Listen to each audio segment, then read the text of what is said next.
하나님께 영광의 박수 드리겠습니다.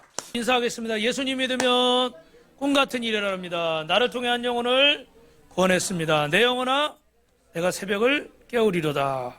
그리고 오늘부터 이제 새생명 축제를 준비해야 되니까 제가 나를 통해 그러면 여러분은 한 영혼을 구원하자 이렇게 외치시면 됩니다. 나를 통해 구원하자. 할렐루야. 제가 손을 이렇게 하면 여러분도 했으면 좋겠어. 손이 좀 허전하잖아요. 그죠? 이렇게만 하지 마시고 이렇게 시작. 나를 통해 한 영혼을 구원하자. 할렐루야. 여러분, 토기장이는 그릇을 만들 때 목적을 따라 모양을 따라 크기나 모양이 다르게 만듭니다. 물을 담는 이런 조그만 컵에서부터 큰 어떤 항아리나 주전자도 있을 수 있고요.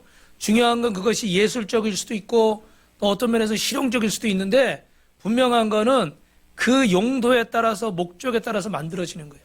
예를 들면 여러분 어떤 큰 물통에다가 물을 채워야 되는데 여러분들이 이 물컵을 들고 가서 이걸 채우려고 그러면 어떻게 되겠습니까?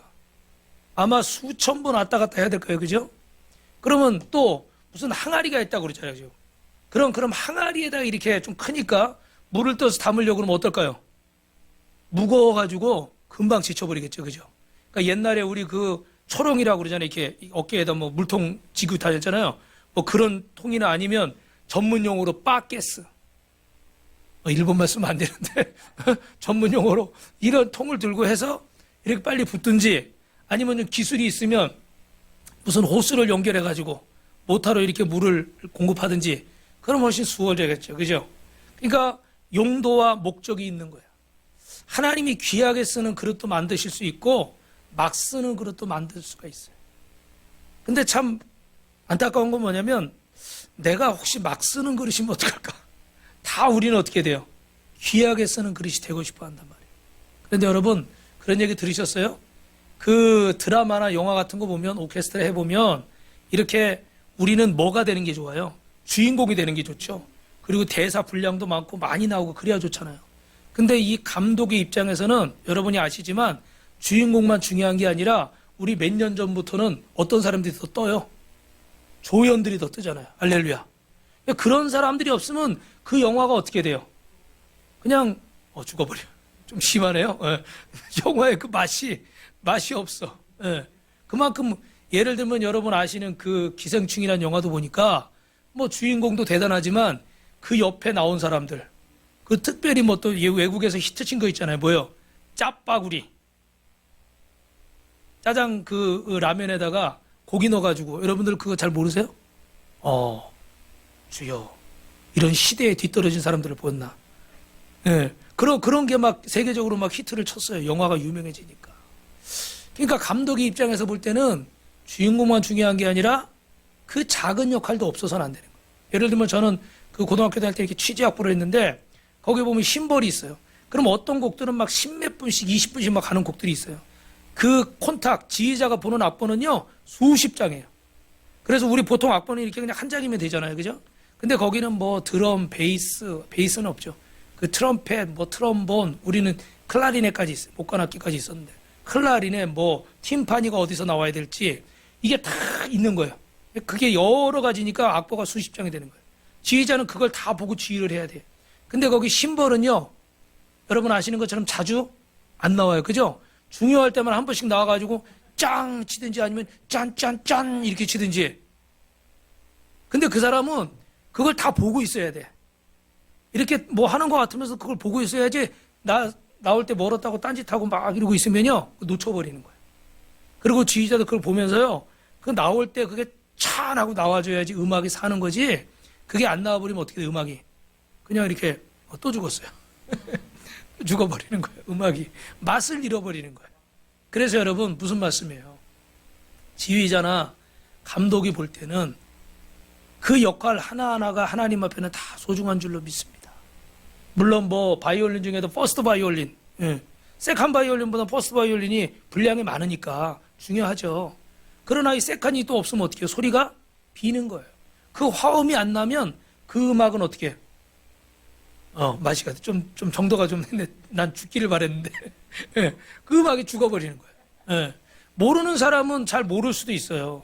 그런데 조금 그 음악을 아는 사람은 거기서 그 음악이 그 음색이 안 나오면은 실망을 하는 거예요. 하나님이 우리를 지휘하신데 빛과 소금 교회에 저같이 이렇게 앞에서 설교하는 사람도 있고 앞에서 이렇게 반주를 해주시는 사람도 있고 또 오늘 또 애찬으로 이렇게 섬겨주시는 분도 있고 또 우리 권사님처럼 또 이렇게 목사님 설교에 또 이렇게 탁 양념을 촥촥 쳐서 우리를 기쁘게 해주는 사람도 있고 할렐루야. 아멘. 이런 것들이 어떻게 조화가 이루어져야 아름다운 작품이 되는 줄 믿습니다. 그런데 우리 생각에 토기장애한테 여러분 너무 당연한 얘기 같지만 하나님 나는 막 주인공만 되고 싶어요. 나는 금그릇이 되고 싶어요. 나는 귀하게 쓰는 그릇이 되고 싶어요. 우리가 정말 하나님이 구원해 주신 은혜를 깨닫고 감사하는 사람은 이 차원을 넘어서서 주님, 나를 주님 앞에 드립니다. 이사야 선지자처럼 나를 주님 앞에 드리오니 나를 써주옵소서. 할렐루야. 그래서 우리가 어떤 모양으로 주님이 쓰시든지 주님이 나를 만드신 목적대로 쓰여질 때 여러분 안에 놀라운 기름 부음이 넘칠 줄 믿습니다. 옆 사람하고 인사합시다. 하나님의 목적대로 쓰여지면 축복의 지경이 넓어집니다. 할렐루야. 신앙생활을 하는데 여러분이 주님이 원하시는 모양대로 쓰여질 때 축복이 막 기름 부음이 넘치는 거예요. 지경이 넓어지는 거예요. 제가 목회자로서 이렇게 하나님 말씀을 전하고 여러분을 위해서 기도하고 나가서 복음을 전할 때 하나님의 뭐가 임하는 거예요? 기름 부음이 넘치는 거예요. 축복의 지경이 넓어지는 거예요. 근데 제가 설교를 안 하고 기도를 안 하고 전도를 안 하고 예를 들어 어디 돈 벌러 다닌다고 치자고요. 돈 벌러 다닌다고 치자고요. 그러면 돈은 좀 버니까 먹고 싶은 거 먹고 쓰고 싶은 거 쓰고 좀 내 마음대로 할 수 있어. 그러나 하나님의 기름 부으심이 넘칠까요? 거기엔 기름 부으심이 넘칠 수 없어요. 주님이 만드신 목적대로 쓰여지지 않기 때문에 돈은 버는 것 같은데 인생은 점점 어떻게 돼요? 공고해지고 피폐해지는 거예요. 이상해요. 이렇게 많이 벌고 이렇게 많이 먹고 이렇게 잘 쓰는데 이렇게 내가 하고 싶은 대로 해보는데 왜 마음은 점점 좀 기쁨을 잃어버리고 더 불안할까? 왜 나는 예수를 믿는데 내 기쁨이 없을까? 왜 평안이 없고 매일 이렇게 두렵고 뭔가 불안하고 뭔가 찜찜할까? 주님이 만드신 목적대로 쓰여지지 않기 때문에 그럴 수 있어요. 그래서 여러분 오늘 첫 번째 말씀은 따라합니다. 하나님은 복음의 증인될 때 증인될 사람을 찾으십니다. 여러분 설교 노트의 첫 번째는 복음의 증인될 사람을 찾으시는 거예요. 하나님의 관심은 사람에게 있는 줄로 믿습니다. 그래서 창세기 2장에 하나님은 우리를 뭘로 지으셨다고 그래요? 흙으로 지으셨다고 그래요. 근데 거기 뭐라고 되어 있냐면 흙으로 우리를 따라합시다. 빚으셨다. 빚으셨다. 여러분 빚었다는 의미는 뭘까요? 그냥 이렇게 흙덩어리 해가지고 탁 던져놓은 게 아니에요. 빚었다는 건 정성을 들여서 어떻게 하는 거예요? 우리 오늘은 그 그림 준비 안 했지만 토기장개가 이렇게 그 회전판 위에 올려놓고 그릇을 모양을 쫙 빚잖아요. 손으로 정성껏 이렇게 만든단 말이에요. 조금만 잘못되면 어떻게 돼요? 찌그러지고 흐트러지고 부서지는 거예요. 그래서 정성을 다해서 그 모양을 빚는 거예요. 하나님은 조화름을 만드시는데 애따 모르겠다 탁 그냥 던져버린 게 아니에요. 그래서 그 그릇이 귀한 그릇이든 천한 그릇이든 하나님 앞에는 가장 소중한 자인 줄 믿습니다. 그런데 우리가 내가 있는 입장에 따라서 내가 돈이 많다고 돈이 적다고 뭐 잘났다고 못났다고 내가 뭐 학식이 많다고 학식이 적다고 나이가 많다고 나이가 적다고 나름대로 우리는 우리 자신을 평가하는데 사람의 평가를 가지고 우리를 평가하는데 그렇지 않다는 거예요. 하나님은 우리 한 명 한 명을 이 값비싼 도자기 만드는 것처럼 정성을 다해서 빚으셨어요. 믿으시면 아멘. 옆 사람하고 인사합시다. 제가 그런 사람이에요. 보통 사람이 아닙니다. 할렐루야. 사람이 보기엔 못났든 잘났든 키가 크냐 작으냐 얘기할 수 있겠지만 하나님 보실 땐 최선을 다해서 정성을 다해서. 그래서 우리 어른들이 하는 말 있잖아요. 자식을 키우는 부모한테 10손가락 깨물어 바로 나오잖아요. 자식은 첫째든 둘째든 셋째든 크든 작든 남자든 여자든 옛날에는 우리가 뭐 아들 만나려고 그러고 딸들 뭐 이런다고 그랬지만 사실은 부모의 마음의 자식은 똑같은 거예요. 값을 매길 수 없는 거예요. 공부 잘한다고 이뻐하고 공부 못한다고 안 이뻐하고 그거는 내 생각이고요. 하나님 앞에서 우리는 가장 존귀한 자인 줄 믿습니다. 제가 여러분 서울에 그런 큰 교회 한 20년 있다가 이렇게 개척을 딱 천호동에 1년 했을 때 굉장히 이렇게 쪼그라든 느낌이 들더라고요. 이해하시죠? 막 몇천 명 있는 데서 막 이렇게 하다가 갑자기 막 몇십 명 이렇게 앉혀놓고 하려니까, 그리고 새벽 예배 또 몇 사람 안 되잖아요. 설교할 맛이 안 나. 솔직히 말하면 설교할 맛이 안 나. 왜냐면 여러 사람이 막 정 목사님 왜 웃어요? 그 기분을 알아요. 그러니까 신이 안 나는 거예요, 신이. 그럴 수 있잖아요, 여러분. 좀 많이 이렇게 있으면은 더 막 신나가지고 막 반응도 막 오고 이래야 되는데, 그래서 좀 사람이 솔직히 말하면 이렇게 좀 낙심이 좀 되는 마음이 있어요. 그런데 기도하는데 하나님은 그런 마음을 주시더라고요. 네가 그런 교회에 있을 때나 이 작은 교회 몇 명 안 되는 성도나 여기 있을 때나 너는 똑같이 나의 종이다. 아멘 안 한 분들은 이름 적을 거예요. 나의 종이다. 할렐루야. 어떤 분들은 가끔 이렇게 전도하다 보면 조금 어떤 교회 다니는 분들은 좀 착각하시는 분들이 있더라고요. 지난주에도 보니까 전도하다 보니까 그 교회 뭐 식구도 몇 명 없다며요. 대뜸 저한테 그러는 거예요. 처음 만났는데. 에? 뭐요? 식구가 몇 명 없대던데. 에? 제가 큰 소리 쳤어요. 하나님은 똑같으셔요. 큰 교회 있을 때나 작은 교회 있을 때나 성도가 많거나 적거나 하나님은 똑같아요. 우리 교회는 코로나 때 오히려 더 부흥했어요. 예배도 한 번도 안 빠졌어요. 그러니까 이 아주머니가 가만히 있더라. 자기가 말을 실수했어. 근데 왜요? 머릿속에 그런 생각이 있는 거예요. 저 서울의 유명한 무슨 교회 다니면 자기가 무슨 명품인 줄 아는 거예요. 자기가 무슨 대단한 뭔 줄 아는 거예요. 그렇지 않아요, 여러분? 저도 그런 것 때문에 목회하면서 갈등하고 힘들어하고 어려울 때가 있는데, 하나님 앞에서는 하나님이 쓰시는 모양은 동일한 줄로 믿습니다. 그런데 여러분, 한번 이런 생각 해보세요. 준비한 얘기는 아니지만 넓은 길로 가지 말고 좁은 길로 가라고 그랬는데, 그러면 그렇게 예를 들면 사람 많은 데서 참 다 갖춰지고 편한 데서 이렇게 신앙생활하고 목회하는 거하고, 또 이렇게 작은 교회 어떻게 보면 좀 부담스럽잖아요, 그죠? 무슨 말만 해도 저거 나한테 하는 소리 아닌가? 뭐만 있어도 저거 내가 해야 되는 거 아닌가? 이런 부담들도 있어요, 그죠? 그런데 그런 곳에서 또 여러 가지 프로그램도 좀 약하고, 또 여러 가지 좀 이렇게 여러분들한테 뒷받침할 수 있는 것도 좀 약하고, 막 우리 교회 막 변호사도 있고 의사가 있고 막 검사가 있고 막 이러면 무슨 일만 나면 어떻게 해? 다 막 동원해가지고 큰 교회들은 그런 거 잘하잖아요. 참 부럽더라고. 근데 우리 교회는 자랑할 게 저밖에 없어. 놀라셨군요. 웃으시라고 한 말이고, 인간적으로 어떻게 보면 이렇게 막 내세울 만한 그런 게 대단한 게 없어요. 저기 동탄에 어느 교회 가니까 거기는 또 의사들이 많이 모인대. 의사 몇 명이 오니까 자기 아는 사람 다 부르다 보니까 의사들이 많이 모인대. 또 부럽더라고. 그죠? 어느 교회는 또 가니까 택시 운전사들이 많대. 그럴 수도 있어요. 그런데 여러분, 하나님 앞에는 그렇게 어렵고 그렇게 부담스럽고 그렇게 나한테 큰 도움이 안 되는 자리인데, 그럼에도 불구하고 주님을 사랑해서 순종해서 이 예배의 자리를 지키고 부족하지만 그렇게 섬기고 도우려고 한다면 하나님 보실 때 어느 게 더 중요하냐라고 말하면 좀 안 될 것 같고, 하나님 보실 때 아름다울까요? 안 아름다울까요? 아름답죠. 뭐 규모가 있는 교회도 그렇지만 여러분 작은 교회도 하나님이 세우신 그 자리, 더 어떻게 보면 어려운 자리일 수 있어요. 그죠? 그런데 주님이 그 자리를 섬길 때 주님께서 더 기뻐하시고 더 영광이 클 줄로 믿습니다. 옆 사람하고 한 번 더 인사합시다. 전 보통 사람이 아니에요. 여러분은 보통 사람이 아니에요. 하나님이 특별히 선택해서 이 자리에 오신 거예요. 그래서 하나님의 특별한 목적을 가지고 만들었어요. 그런 성경은 우리를 만드신 하나님의 목적이 뭔가를 얘기하는데, 창세기 1장 28절에 같이 읽어봅시다. 시작. 하나님이 그들에게 복을 주시며 하나님이 그들에게 이르시되 생육하고 번성하여 땅에 충만하라. 땅을 정복하라. 바다의 물고기와 하늘의 새와 땅에 움직이는 모든 생물을 다스리라 하시니라. 할렐루야. 하나님이 우리를 지으신 목적은 바로 어떻게 돼요? 이 땅을 정복하고 다스리라고 하나님이 세우신 줄 믿습니다.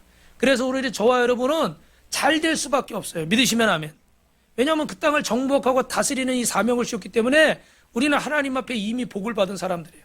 그래서 우리는 물질에 끌려가고 사람에 끌려가고 세상의 권력과 세상의 성공에 끌려가는 사람이 아니라 오히려 그것들을 끌고 오는 사람인 줄로 믿습니다. 그래서 우리의 이 인생의 목적을 소요리 문답, 웨스트민스터 소요리 문답 제 첫 번째에 보니까 뭐라고 돼 있냐면 사람의 제일 되는 목적은 뭐라고요? 보니까 네. 사람의 제일 되는 목적은 뭐냐면 따라합시다. 하나님을 영화롭게 하고 영원토록 그를 즐거워하는 것이다. 할렐루야. 그래서 하나님을 영화롭게 하려면 어떻게 될까요? 하나님을 열심히 믿고 또 우리의 삶에서 하나님의 영광을 나타내고 하나님이 주시는 어떻게 돼요? 이런 세상의 어떤 것보다 주님의 이름을 높이는 것, 하나님을 사랑하는 것, 이것이 바로 하나님을 영화롭게 하는 것인 줄로 믿습니다. 여러분 따라합시다. 내 인생의 목적은 하나님을 영화롭게 하는 것입니다. 지금 여러분을 통해서 하나님이 영광을 받으시는 줄로 믿습니다. 여러분 어떨 때는 제가 여러분들을 위해서 기도하고 여러분에게 말씀을 전해주지만 어떨 때는 여러분이 이렇게 저를 위해 기도해주고 또 이렇게 막 헌신해주고 이 예배 자리에 나올 때 너무너무 감사하고 기쁜 거예요. 할렐루야.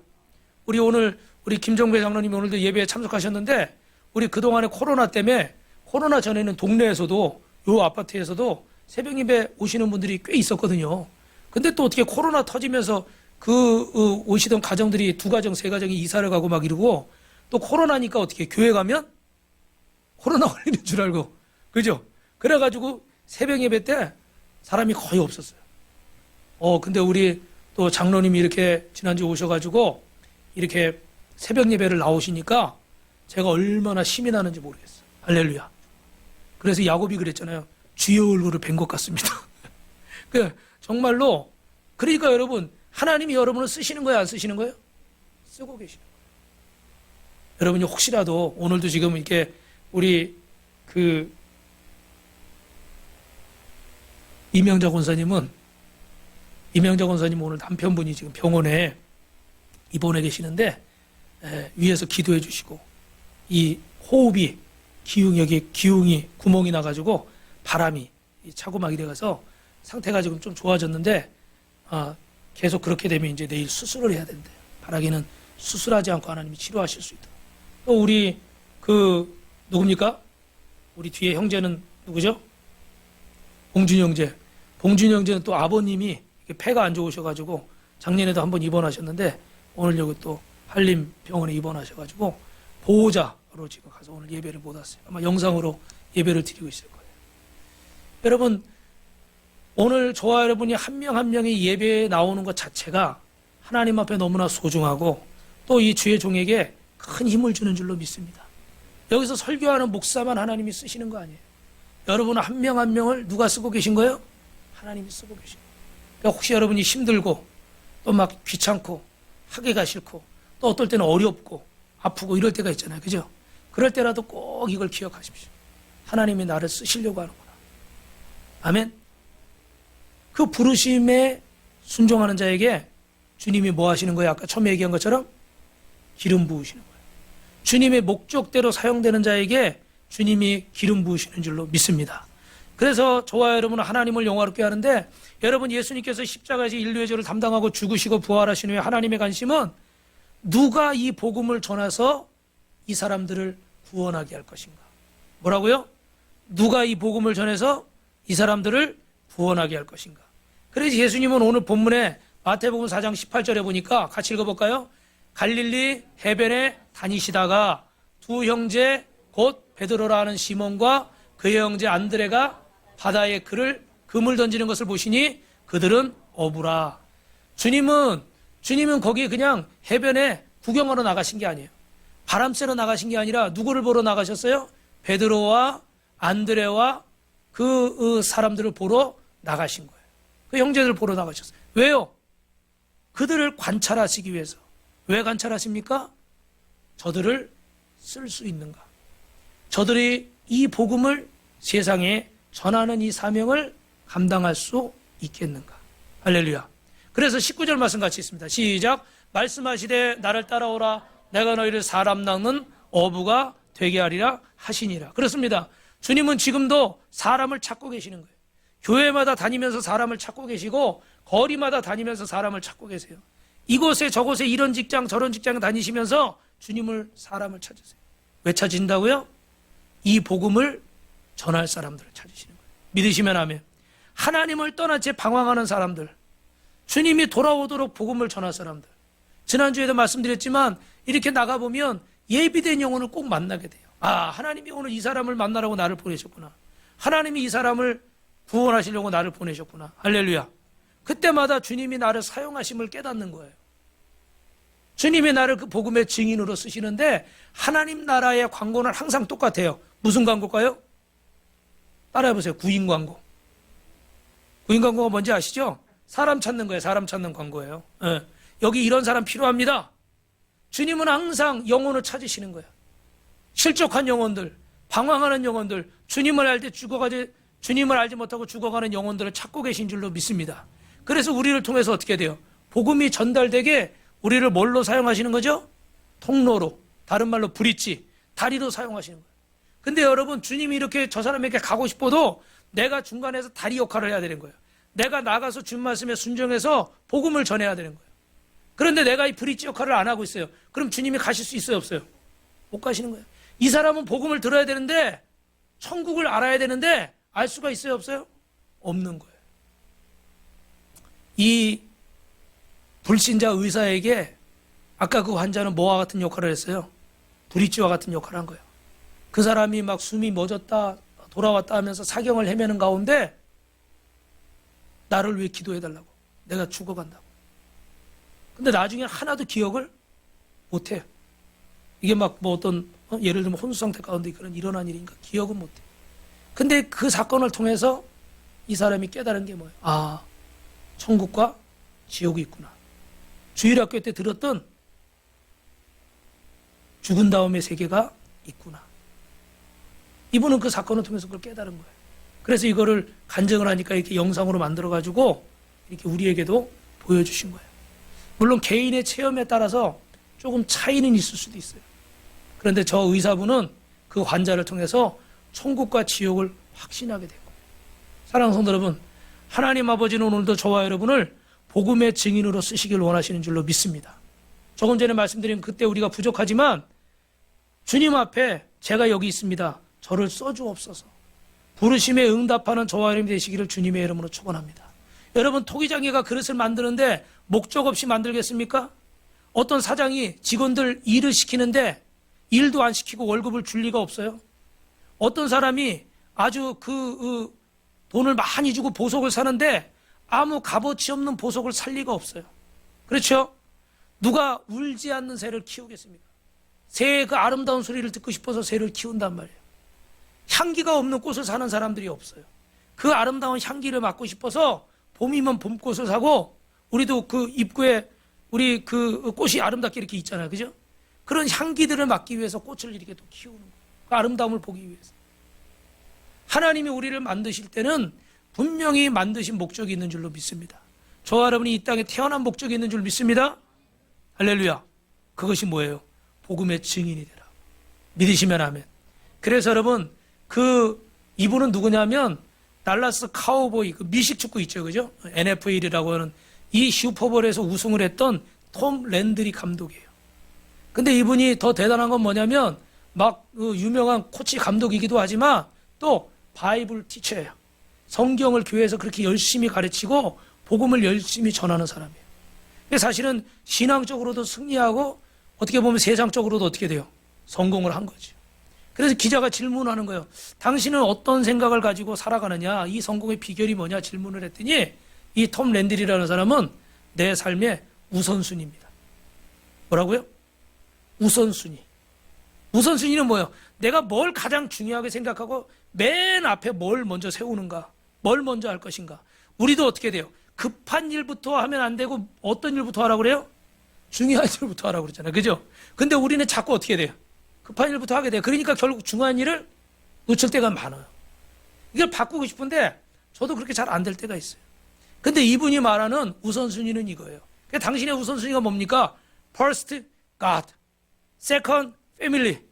Third, Football. Job. 자기 하는 미식축구. 1번은 하나님, 2번은 내 사랑하는 가족, 3번은 내가 가지고 있는 이 직업. 나는 어떤 순간에도 이 우선순위를 어겨본 일이 없습니다. 할렐루야. 이게 정말 멋있는 거예요.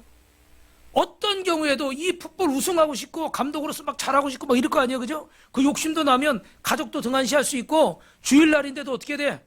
경기가 앞에 있으면 막 이거 준비 안 하고 예배 안 드릴 수도 있고 나 바쁘다고 다음 주에 가겠다고 그럴 수도 있고 그럴 수 있어요, 없어요?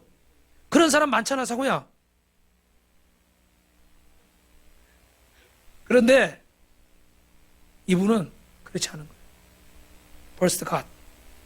내 삶의 1번은 하나님. 언제 하나님 앞에 예배하고 찬송하고 기도하고 하나님의 뜻을 묻는 게 첫 번째고, 두 번째는 내 사랑하는 가족들, 그리고 내 자본, 직업은 세 번째인 거예요. 근데 우리가 살다 보면 어떻게 돼요? 먹고 사는 문제가 중요하니까, 세상에 하도 경쟁이 심하니까 1번, 2번 다 절로 가고 우리 보통 3번이 맨 앞에 있는 경우들 많죠. 근데 나중에 그 3번 가지고 돈 많이 벌어서 아니면 성공해서 이렇게 막 하고 싶어도 그때는 어떻게 돼요? 쓸 수 없는 경우가 많아요. 특별히 이제 또 어버이날도 다가오고 그러는데 그런 얘기가 있더라고요.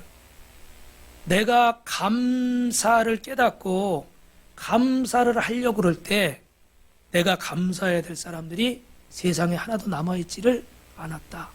이런 얘기가 있어요. 그럴 수 있죠, 그죠? 부모님한테 진짜 감사를 깨닫고 이제 나이 들어서 감사하려고 그러니까 나이 들어서 세상을 떠나셨어요. 그리고 또 스승님 고마워서 내가 깨닫고 야, 이 선생님 때문에 내가 이렇게 잘 된 거구나. 감사하려고 그러니까 연락해보니까 어떻게 돼요? 작년에 돌아가셨어요. 뭐 이렇게 되는 거예요, 그죠? 정말 내가 감사를 깨닫고 감사하려고 하니까 그분들은 다 내 옆을 떠나고 엎드리는 거예요. 사랑하는 성도 여러분, 하나님 앞에 우선순위를 분명히 하십시오. 여러분의 1번이 하나님이 되시길 축원합니다. 옆 사람하고도 한 번 더 다짐합시다. 제 1번은 하나님입니다. 복음의 증인되는 것입니다. 그러면 두 번째로 여러분, 복음의 증인이 되려면 어떻게 되는가 따라합시다. 주님을 따라가야 됩니다. 오늘 주님께서 사람을 찾으시는데 베드로와 안드레, 야고보, 요한을 보시자마자 뭐라고 말씀하세요? 나를 따라오너라. 나를 따라오너라. 그러면서 19절에 오늘 뭐라고 말씀하시요? 내가 너희를 사람 낚는 어부가 되게 하리라. 할렐루야. 주님을 따라가면 복음의 증인이 되는 줄로 믿습니다. 믿으시면 아멘. 믿으시면 아멘. 여기 중요한 진리가 있는데 첫째, 주님은 따라합시다. 우리를 무엇이 되게 하실 수 있는 분입니다. 뭘 되게 하느냐? 토기장이신 주님이 우리를 만들어 가시면 우리를 주님이 원하시는 모양으로 만들어 가실 수 있는 거예요. 그래서 주님은 종으로 팔려왔던 요셉을 애굽의 총리로 만드셨고 그 형제들 중에 대접도 못 받던 제일 끄트머리 말레 저 바깥에서 양이나 치고 있던 그런 다윗을 세우셔서 이스라엘의 목동을 이스라엘의 왕으로 삼으신 줄로 믿습니다. 여러분 따라합시다. 하나님의 능력을 제한하지 맙시다. 내가 아무리 보잘것이 없고, 저를 보세요. 내가 아무리 보잘것이 없고 내가 아무리 부족해도 내 형편을 보면 자꾸 어떻게 된다고요? 모르시는 분이 계시네. 따라합시다. 내 형편을 보면 형편 없어집니다. 네. 자꾸 내 형편만 보고 있으니까 뭐 나이도 들었어, 몸도 여기저기 아파, 뭐 외모도 출중하질 않아, 뭐 가진 것도 별로 없어, 뭐 어떤 기술이나 실력, 자격증도 별로 없어. 그러니까 막 내 모습을 보니까 자꾸 쪼그라드는 거야. 몸도 여기저기 아파, 자신이 없는 거야. 그런데 누구를 보라고요? 주님을 보시라. 주님의 능력을 제한하지 말라고. 믿으시면 아멘. 주님을 따라갈 때 주님이 우리를 따라합시다. 최고의 모습으로 만드실 줄로 믿습니다. 그님은 주님을 따르면 어떻게 되는가? 여러분, 복음이 나를 결정한다 이 책에 보니까 주님을 따라가게 되면 세 가지를 경험하게 되는데 따라합시다. 주님을 경험하게 됩니다. 주님 곁에 가까이 있으니까 주님을 체험하게 되는 거예요. 그래서 주님의 말씀을 듣게 되고 우리 주님이 어떤 분이신지를 알게 되고 주님의 인격과 주님의 은혜와 주님의 사랑과 주님의 능력을 경험하게 되는 줄로 믿습니다. 할렐루야. 두 번째로 또 주님을 따라가면 따라합시다. 주님을 닮아갑니다. 자꾸 옆에 있으면 어떻게 될까요? 옆에 있으면 주님을 닮아가는 거예요. 저는 좀 충격적인 일이 옛날에 한 번 있었는데 예전에 저희 교회 당회장 목사님이 이렇게 설교를 하는데 보니까 강대상이 좀 높아요.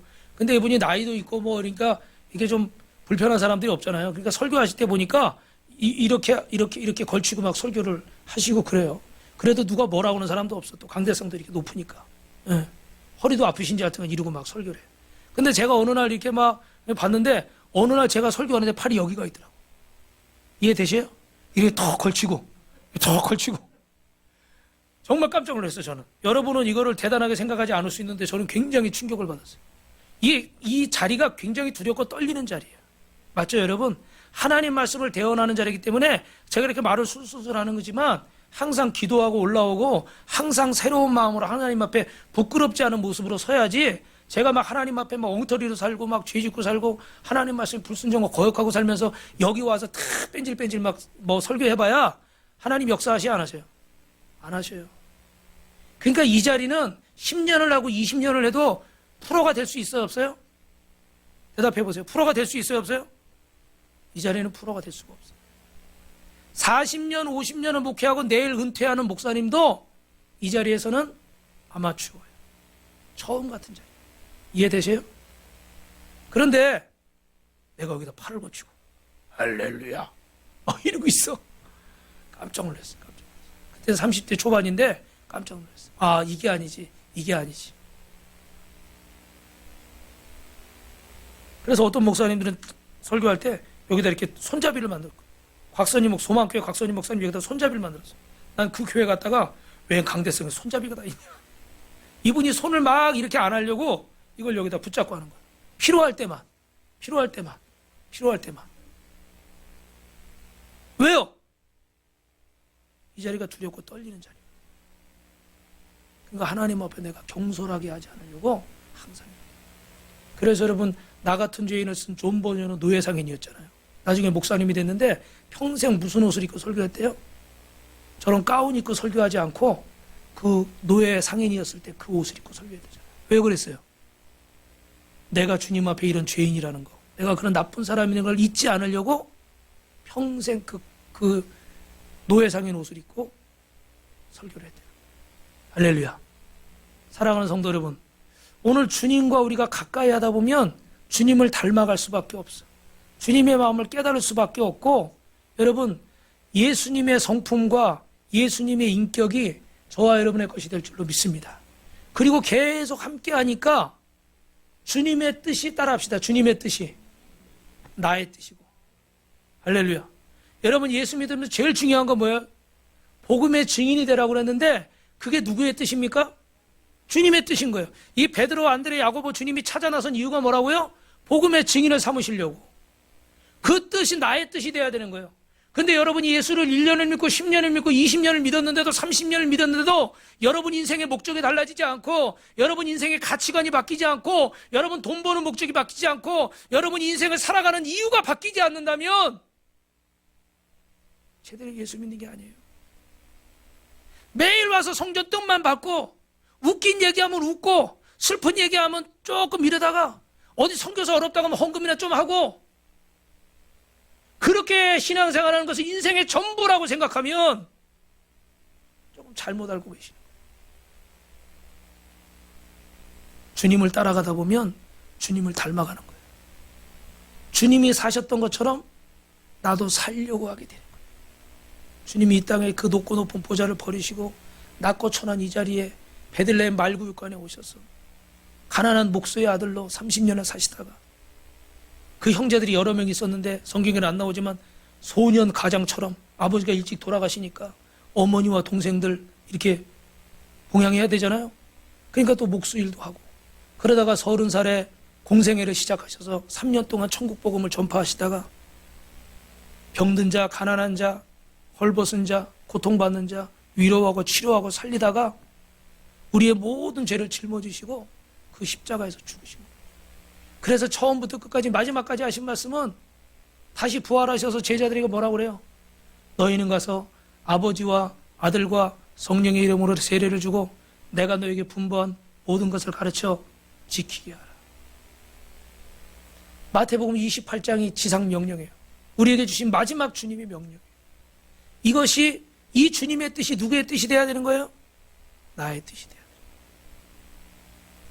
그런데 성도들도 그렇지만 이 목회자는 더욱더 그래야 되지 않겠습니까? 그런데 죄송하지만 어떤 목회자들은 보면 주님의 뜻을 이루는 영혼을 구원하는 게 내 사명이 아니고 내 성공이나 내 안위가 원조가 되는 사람들도 많이 있어요. 그러다 보니까 우리는 주님의 뜻을 착각할 때가 있어요. 주님을 닮아가려고 하지 않을 때가 있어요. 여러분, 성경은 목사를 닮아가라고 얘기하지 않았어요. 사모님을 닮아가라, 전도사를 닮아가라, 장로를 닮아가라, 그렇게 얘기하지 않았어요. 누구를 닮아가라고 그래요? 예수님을 닮아가라. 왜 자꾸 사람을 쳐다보세요? 왜 자꾸 사람을 기준을 도와주고 좋았다 나빴다 그러시는 거예요? 그거는 잘못된 길이에요. 우리가 따라가야 될 길은 오직 예수. 따라합시다. 오직 예수. 할렐루야. 그리고 마지막 세 번째로 주님을 따라가면 따라합니다. 주님의 것으로 채워집니다. 그래서 여기 복음이 나를 결정한다 이 책의 그 내용을 보면 결국은 어떻게 돼요? 의사는 영혼을 살리는 의사가 되고, 물건을 파는 상인은 복음을 파는 상인이 되고, 기계를 만들고 수리하는 엔지니어는 영혼을 살리고 고치는 그런 영적인 엔지니어가 되고, 교사는 진리의 말씀을 가르치는 또 교사가 되고, 군인이나 경찰은 영혼을 지키는 파수꾼이 되어야 될 줄로 믿습니다. 우리가 어떤 직업을 가지고 있든지 어디에 있든지 간에 모든 목적은 누구를 영화롭게 하는 거예요? 하나님을 영화롭게 하는 증인. 다시 말하면 복음의 뭐요? 증인이 되시길 주님의 이름으로 축원합니다. 그래서 여러분, 주님을 따라가는 사람은 주님을 경험하고 주님을 닮아가고 주님으로 채워지는 거예요. 그리스도의 인격으로 변하여 그리스도의 형상이 되고 예수님을 닮은 사람이 되시길 주님의 이름으로 축원합니다. 옆 사람하고 인사합시다. 예수님을 닮아갑시다. 그래서 마지막으로 주님을 따르려면 따라합시다. 교회 안으로 깊숙이 들어와야 됩니다. 믿으시면 아멘. 여러분, 우리가 교회 안으로 깊숙이 들어와야 돼요. 교회가 뭡니까? 교회는 건물이 아니에요. 그리스도를 믿는 사람들의 공동체인 줄로 믿습니다. 이 안에 성도는 교회 안에 속해야 성도고, 교회에 깊숙이 들어와야 주님을 따르는 거예요. 그래서 이 교회에 깊숙이 들어온다는 것은 교회를 이루는 성도들과 목회자와 서로 어떻게 해요? 서로 상호작용하고 서로 배우고 서로 훈련하는 겁니다. 그래서 성경에는 사도행전 20장 2장 40절 42절 같이 있습니다. 시작. 또 여러 말로 확증하며 권하며 이르되 너희가 이 패역한 세대에서 구원을 받으라 하니, 그 말을 받은 사람들은 세례를 받으며 이 나라의 신도의 수가 3,000이나 더하더라. 그들이 사도의 가르침 받아 서로 교제하고 떡을 떼며 오로지 기도하기를 힘쓰니라. 할렐루야. 신앙생활을 올바로 하는 복음의 증인은 성도 간의 교제가 있어요, 없어요? 교제가 있는 거예요. 그러니까 여러분이 말씀을 이렇게 듣고 또 말씀을 배우고 또 그 안에서 삶을 나누고 또 우리가 함께 기도하고 그 기적을 체험하는 거예요. 할렐루야. 지금은 안 계시지만 우리 어떤 애기 엄마 산모는 출산하는 날도 목장 모임을 하고, 오전에 목장 모임을 하고 점심 때 병원에 들어갔어. 그리고 저녁 때 연락이 왔어. 아이를 낳았어요. 할렐루야. 여러분 같으면 만삭이 돼가지고 오늘 출산하는데 가만히 있어야지 돌아다니겠어요, 그죠? 왜? 함께 기도했거든요. 그 집에 사실은 첫 아이가 아프고 또 둘째 생기길 바랐는데 안 생겼어요. 첫째가 그거로 어떤 병이 있었어요. 그런데 교회 오자마자 하나님이 그 병을 치료하셨어. 이분이 은혜를 받아가지고 막 열심히 이렇게 봉사를 하니까 하나님이 또 어떻게 은혜를 주셔서 둘째를 주셨어. 그러니까 그런 은혜가 있으니까 내가 오늘 가서 병원에 누워 있어야 되는 날이지만 그래도 나 목장 모임 하고 갈게요. 예배 드리고 갈게요. 할렐루야. 그냥 되어진 게 아니에요. 그런 교제와 관계와 같이 기도했기 때문에 그런 역사가 있는 거죠. 그래서 저는 우리 성도들도 그렇지만 그 무엇보다도 감사한 거예요. 그냥 단순히 아이를 낳았다가 아니라 어떻게 돼요? 하나님 안에서 이런 일들이 있는 거예요. 믿으시면 아멘. 사도행전 2장 44절부터 47절입니다. 시작. 믿는 사람이 다 함께 있어 모든 물건을 서로 통용하고 또 재산과 소유를 팔아 각 사람의 필요를 따라 나눠주며 날마다 마음을 같이하여 성전에 모이기를 힘쓰고 집에서 떡을 떼며 기쁨과 순전한 마음으로 음식을 먹고 하나님을 찬미하며 또 온 백성에게 칭송을 받으니 주께서 구원받는 사람을 날마다 더하게 하시니라. 할렐루야. 사랑하는 성도 여러분, 오늘 주님 안에 교회 안에 깊숙이 들어오시기를 바랍니다. 이렇게 예를 들면 손님처럼 구경꾼처럼 이렇게 신앙생활을 오래 했는데도 그냥 그러고 가시지 말고 주님 앞에 내가 어떻게 영광을 돌릴 것인가, 어떻게 주님의 이름을 영화롭게 할 것인가, 뭐 내가 하는 일이 그렇게 대단하고 또 뭐 아주 화려한 일은 아니라 할지라도 여러분이 하나님 앞에 깊숙이 다가올 때 주님과 더 깊은 교제가 일어날 줄로 믿습니다. 이런 것도 여러분 뭐 해야 돼요? 따라합시다. 훈련해야 됩니다. 여러분 그 잘하시는 누굽니까? 손흥민 선수하고 김연아 선수. 아주 세계적인 선수들 아니에요, 그죠? 그런데 여러분 김연아 선수가 어머니 뱃속에서 스케이트를 신고 있는 걸 보신 분, 어머니 뱃속에 스케이트 신고 있다 나와가지고 초등학교 때 벌써 막 일취월장해가지고 막 빙판 위를 날아다녔다? 그런 증언 들으셨어요? 못 들으셨죠? 그 어릴 때부터 그렇게 넘어지고 그렇게 엉덩방아치고 그렇게 부상을 당하면서도 어떻게 돼요? 매일 훈련한 거예요. 그 어린 나이에 얼마나 놀고 싶고 뭐 딴 거 하고 싶겠어요, 그죠? 그런데도 그렇게 순종해가지고 하여튼간 열심히 적극적으로 연습을 하다 보니까 어떻게 해요? 저런 세계적인 선수가 되고. 저 손흥민 선수, 저는 축구를 좋아하니까 보면은 손흥민 존이라고 있더라고요, 그죠? 어떤 그 옆에 대각선 쪽에서 차면은 공이 휘어져서 막 들어가. 그래가지고 막 그 세계적으로 축구 잘하는 그런 나라에서도 막 그 베스트 골로 막 뽑히잖아요, 그죠? 근데 뭐 했다고 그래요? 연습하고 와서도 그 아버지하고 서가지고 어떻게 그 자리에서 하루에 500개씩 그렇게 하기를 10년 이상 막 한 거예요. 그러니까 그냥 그 자리에서 눈만 감고 차도 어떻게 공이 그냥 지가 알아서 꺾여서 지가 알아서 꺾어져. 그냥 차기만 하면. 우리는 꺾어서 차려고 해도 다 딴 데로 가는데 이 친구는 하루에 몇백 개, 몇천 개씩 계속 연습을 하니까 이게 어떻게 돼요? 어떤 긴장된, 여러분 그런 챔피언스 리그나 그런 유럽 리그 같은 얼마나 긴장이 돼요. 얼마나 관중이 많고 잘하던 사람도 거기 가면 잘 못해요, 그죠? 그런데 그런 데 가서 그냥 세계적인 인정을 받잖아요. 왜 그럴까요? 훈련이에요. 연습이에요. 여러분 신앙생활도 우리가 여러분 계신 분 중에 말씀을 이제 마무리할게요. 다 잘하기를 원하셔요. 못하기를 원하는 사람들은 한 명도 없어요. 여러분 다 하나님 잘 믿기 원하고 하나님 앞에 영광 돌리고 싶어하고 또 하나님 주시는 다 복을 받고 싶어요. 그런데 중요한 것은 마음은 있는데 나 공부 잘해야 되는데 나 1등 해야 되는데 나 1등 해야 되는데 매일 그러고 잠만 자. 어떻게 되겠어요? 그냥 꿈인 거예요. 그죠? 근데 나름대로 어떻게 돼요? 복습도 하고 예습도 하고 나름대로 노력을 하는 거예요. 막 연습장에다 깜지한다고 그러잖아요. 새카맣게 써가면서 어떨 때는 놀고 싶은데 참으면서 어떨 때는 밥 먹고 싶은데 배고픔을 잊어버리고 어떨 때는 졸린데 졸리는 막 비벼가면서 열심히 갈고 닦아. 그랬더니 어떻게 돼요? 시험지를 딱 받으니까 검은 건 글씨고 하얀 건 종이고 그게 아니고 어떻게 해요? 이게 다 내가 공부했던 문제인 거예요. 그래서 쫙 써내려가는 거예요. 우리의 노력만 가지고 구원받는 것은 아닙니다. 하나님의 은혜인 줄로 믿습니다. 그런데 상급은요, 우리가 이 땅에서 얼마만큼 살았는가에 따라서 상급은 달라질 수 있어요. 어떤 분은 뭐 천국 갔는데 뭐 천국에 우리 문마다 뭐 다이아몬드 개수가 틀리다고 그래요. 제가 안 봐서 모르겠어요. 그냥 그분 얘기니까. 근데 분명한 건 우리가 이 땅에서 어떻게 주님을 섬겼는가, 어떻게 주님을 영화롭게 했는가, 분명히 상급은 다를 줄 믿습니다. 여러분 보고 1등 되라는 거 아니고 여러분 보고 최고 되라는 게 아니라 복음의 증인으로 살기를 오늘 작정하시길 바랍니다.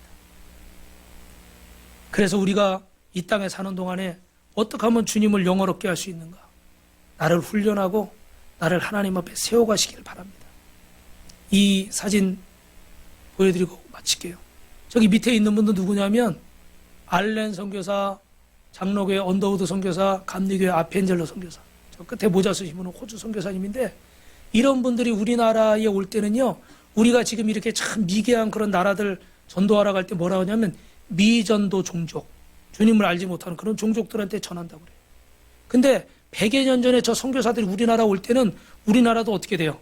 여기 이렇게 머리 막 묶고 상투 틀고 상투 이렇게 올리고 그 한복 입고 그러던 시대예요. 우리도 저들이 볼 때는 어떻게 돼요? 미전도 종족이었어. 하나님의 은혜로 대한민국이 이만큼 됐어요. 그런데 여러분, 저분들이 이 복음을 위해서 자신의 그 시간을, 자신의 재물을, 자신의 재능을, 자신의 그 안락한 삶을 포기하고 어떤 분은 이 고난을 받으면서 목숨까지 버리면서 어떤 분은 사모님이 순교하시고 어떤 분은 자녀들이 순교하고 여러분 왜 이렇게 살았겠습니까? 그 가치를 알기 때문이에요. 더 나은 가치를 위해서 덜한 가치를 포기하는 거예요. 어떤 농부가 밭이 없으니까 빌려서 밭에 농사를 졌는데 농사를 짓다 보니까 거기 보화가 발견된 거예요. 그래가지고 어떻게 돼요? 그걸 닫아놓고 얼른 가가지고 집 팔고 땅 팔고 냉장고 팔아가지고 돈 마련해서 주인한테 그 땅을 산 거예요. 왜요? 내가 집 팔고 땅 팔고 냉장고 팔아도 그 안에 갇혀있는 보화가 어떻게 돼요? 더 값어치가 큰 거예요. 할렐루야. 예수님을 만난 사람은, 구원받은 사람은 내가 이 땅에서 누리던 그 어떤 것보다도 주님이 더 어떻게 해요? 비교할 수 없을 만큼 귀한 가치인 거예요. 그래서 내가 이제는 복음을 위해 살겠다. 이제는 내가 주님을 위해 살겠다. 이제는 이 땅이 아니라 저 천국의 소망을 두고 살겠다. 할렐루야. 그런 믿음의 사람으로 변화되시기 바랍니다. 토기장이가 여러분을 만드시기 원하는 모양으로 오늘 우리 빛가소금교회 성도들이 다 그렇게 만들어져서 이 마지막 때 여러분의 하나님 앞에 쓰임받아서 여러분을 통해서 가족도 구원받고 이웃도 구원받고 여러분 사랑하는 사람들이 구원받게 되길 주님의 이름으로 축원합니다. 축원합니다.